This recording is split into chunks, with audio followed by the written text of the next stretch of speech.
So here's my story. At this point in my career, I've worked for 8 separate companies. 4 of them were enormous multinational firms, and 4 of them were startups.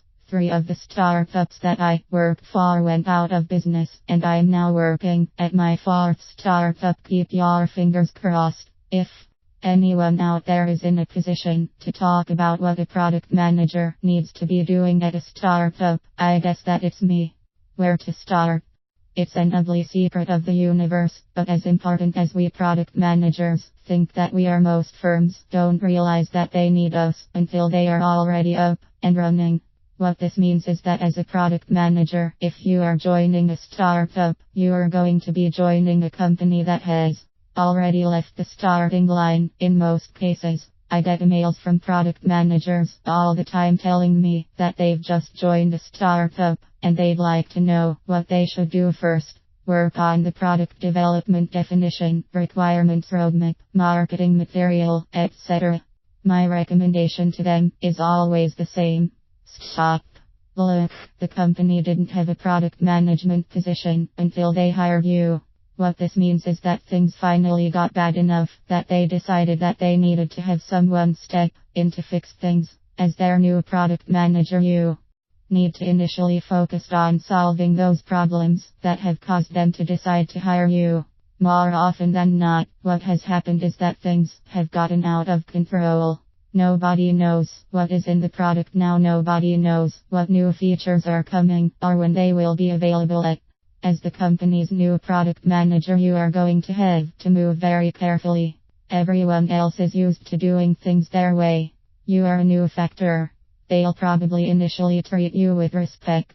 However, they are all asking themselves the question, what can you do for me?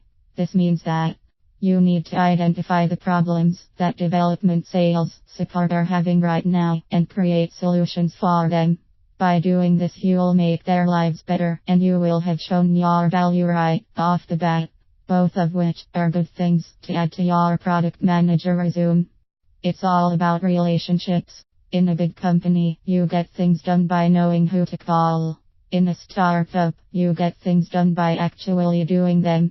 Yes, having the right set of relationships is important in a big company, but it's even more important in a startup. In a big company, if you have a disagreement with someone, then there is always someone else that you can deal with to get what you need. However, that's not the case in a startup. Everyone is important simply because there are so few of them.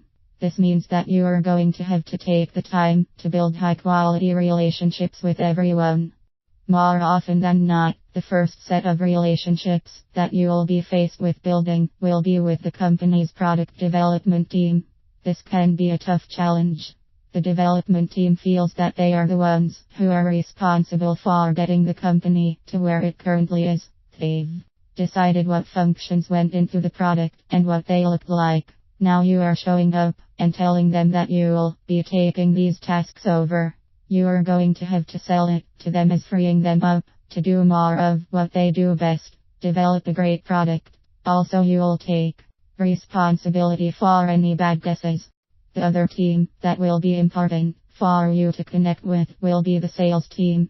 Generally, at a startup, the sales team will be fairly small and they will have all come from other businesses. More often than not, I've discovered that they all have a relationship with each other. They've worked together somewhere else. When you show up, you'll be crashing their party. They've created their own ways of describing the product, and they were probably the ones who created the product pricing.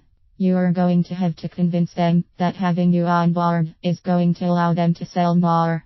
Stress that you'll be telling them about new features that are real, not imaginary, early on in the game, and that you'll help them create responses to customer requests for proposal.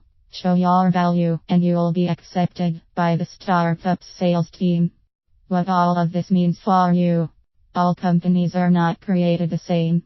Large companies offer a secure paycheck, job stability, and a chance to advance your career. Startups offer you a high-energy work environment, few rules, and the ever-present risk of complete failure.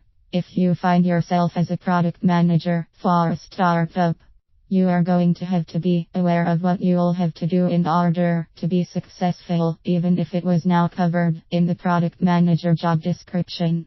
Knowing what to do right off the bat is one of the most important things that a product manager who is working at a startup needs to know.